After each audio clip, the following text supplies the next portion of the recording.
Hey guys, it's me, EODGamer here. Whether you're really confused of the new AA 4.5, you find it a lot more difficult, or you just want to know what everyone is doing just for fun, this video we're going to be sharing with you a lot of insights that we have.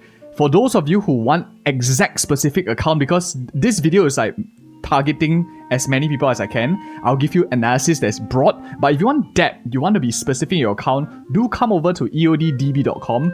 Clicking any of the characters that you have basically shows you people from our field, experts. You can even like ping them on Discord, our Discord that we have. If you want to ask questions, how they build, like how do you even make this team possible? I'm sure all these very good endgame players want to expand, willing to help you as long as you ask them nicely. More importantly, you can come in here, customize based on what you want. If you're looking for automated systems of like building, you can literally come into like my roster over here, click on analyze, and it pretty much like simulates for you teams that you can get for all your endgame content. We have more videos on the channel teaching you how to use it, but basically what this video I want to share with you more importantly is the trends that we are noticing so far. Looking at usage in a statistic sense, just static is helpful visually to see what people are playing, but more importantly than that is not only just clicking the characters and showing the teams, but it's the granularity behind that data that is very important. So I'm going to be sharing with you some insights that I'm noticing already, and we have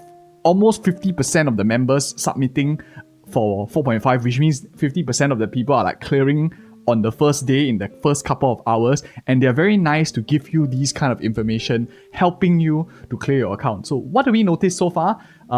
First, let's talk about change in characters. Who is playing what? Generally, of course, the new character will be leading because they started from nothing and then they are now at like 47-48% usage across the board. The bars are basically people of the community who are resubmitting, whereas the dots are the broader community. In general, people that maybe are submitting for the first time, maybe this is the first time they clear. I like to look at the bars a little bit more because returning player consistency shows you more trend, and also I know these people maybe slightly longer in terms of time period, so that's why I put it in the bars. But anyways, straight away we are noticing a shift in certain characters already. For example, the new characters, and you see like Danheng PT is also being played a significantly amount more. Maybe Sustain is like slightly more important, he's like a bit more favored. The rest of them, Well and stuff, all these like minor changes in percentage points, probably not a significant telltale, but the biggest standout here really is like Danheng PT, who has a very significant percentage change relative to everyone else. And this bar chart says a lot because previously the exact people who submit in 4.4 now suddenly are using more Danheng PT than they were before. And who are they dropping? You can see in this section over here, the people, again the bars, and the trend is more or less in line with the people who are fielding him versus like broader percentage. Just looking at the broad percentage numbers change, you see that people are dropping maybe more break-like characters. Firefly, Dahlia, they're dropping their break teams. Lingsha is also proxy for break, so you see people, Rami is also like break proxy, I guess, all dropping break proxies to bring in a little bit more Danheng PT kind of style to include Summer Robin. So you can exactly see meta changes as well as new characters, how it implicates. I think it's quite interesting over here for the first step. But not only that, looking at usage as a whole is not very helpful because we might not get the granularity of by stages, and that's the data that I want to offer you guys as well, a bigger insight of what changes exactly. And I don't really see this information being done outside, but I think it's quite useful to look at it as an aggregate because it's quite useful information when you're building your team comps, understanding how the game is played from a different angle of doing things. Night 1, most of the change for Danheng seems to be actually because of the first night stage. For me, I skipped the night 1, 2, 3, which is why I always believe data and community efforts way better, because one person can never understand everyone in the community. And when I have all these experts and people that are willing to help on our Discord again, putting in their advice, you can see a bigger picture much quicker.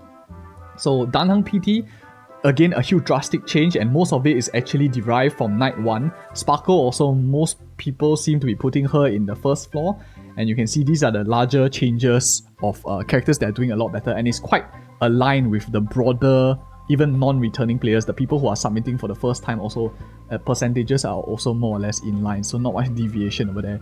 And similarly for the night 2 stage, the numbers are mostly in line, and you can see here is a drastic shift. When you notice at first it was a very, very low bar, the top bar of course is 4.4 and the bottom bar here is 4.5. When you see such deviation, immediately it tells me it's a meta shift.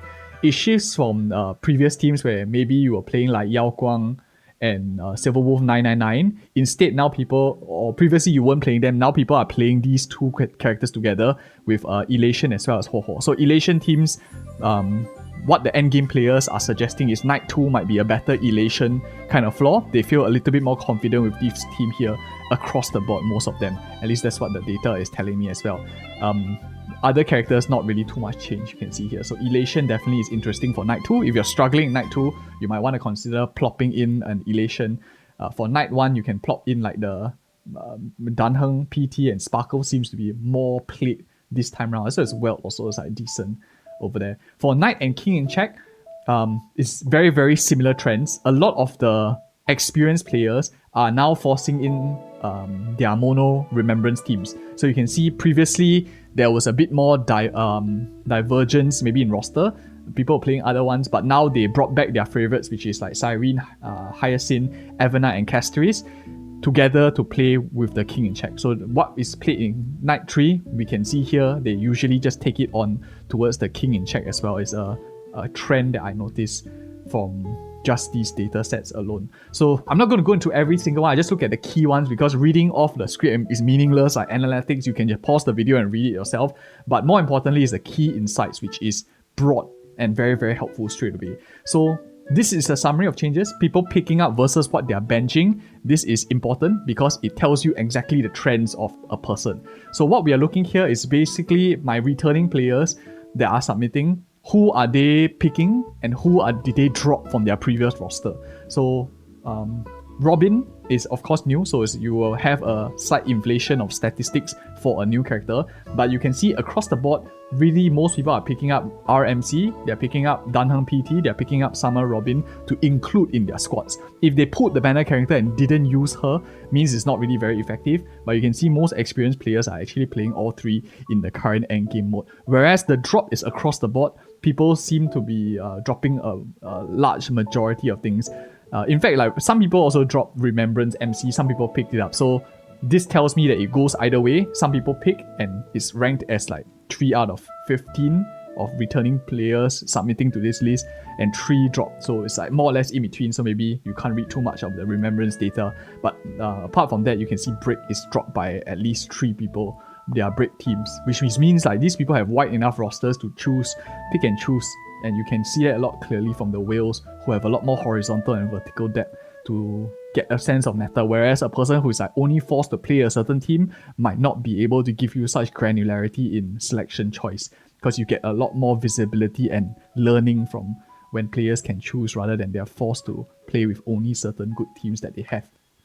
So next analysis that we have is characters that are moving in tandem. This is basically for newer players, returning players like myself, to give you a trend of like who is played together generally. You can see like Gilgamesh and Saber, the statistics say that they are generally picked up together a little bit. Generally, this like correlation kind of thing. Saber as well as Danheng PT and Robin. So who Danheng PT is played with is generally included as like Gilgamesh, Robin, Summer, as well as Saber. These are the few teams that are leading a bit more to his presence so far. For falling together, mostly is like the Break. So we see a lot of Break teams just all being dropped across the board, and a little bit of Lingsha and Trailblazer here for correlation of inclusion and degree and being dropped. Now, the more interesting thing is the stages getting harder, or is it just you? What we see here, you can look at just the right side over here, you can see the median actually increases across the board. Looking at these like white bar lines, you notice that from 4.4 versus 4.5, generally across the stages, especially for King and Knight 3, you can see that there is an increase. Knight 2 as well, but Knight 1 seems to have gotten a little bit easier. In terms of cost meaning limited character, limited light cones, standard, we exclude them out of the cost calculations. So you can see the spread. The King stages, Knight 3 stages are certainly a lot more harder, you can see, compared to like your Knight 2 stages and Knight 1, which are generally, even with the deviation of dot chart, they are the slightly easier stages. So if you have weaker teams, you want to put your maybe not as strong teams in 1-2, generally those are the slightly easier ones in terms of cost, whereas your Knight 3 and your King usually the endgame players feel they are much more valuable teams in the later numeric stages. But of course, again, this is just an aggregate data. To get a better information, you want to actually come into our site here, EODdb.com, and click on the characters that you have, and then look at the rosters to get a better sensing of what these players are. You can, of course, join our Discord, chat any of these guys up, and ask politely, and they'll be very, very willing, I'm sure. If your question is not super lazy and you have a specific question that you really are wanting to learn, they will be very, very happy to help you when they have time as well. Otherwise, if you are too shy to ask, we also have a section in my roster over here. You can just come in, you can fill up your roster very quickly. If you're too afraid to ask, just press a button. You literally have like teams, just simulate teams, you have it here, or whatever people are using. My team, of course, I only just click King and check, so I only have mine populated here. But otherwise, it's a really helpful resource. Check it out from your free time. If you found this video helpful and insightful, do like, comment, and subscribe for more such future content, and do check it out. I think you'll find it useful. See you guys in the next one.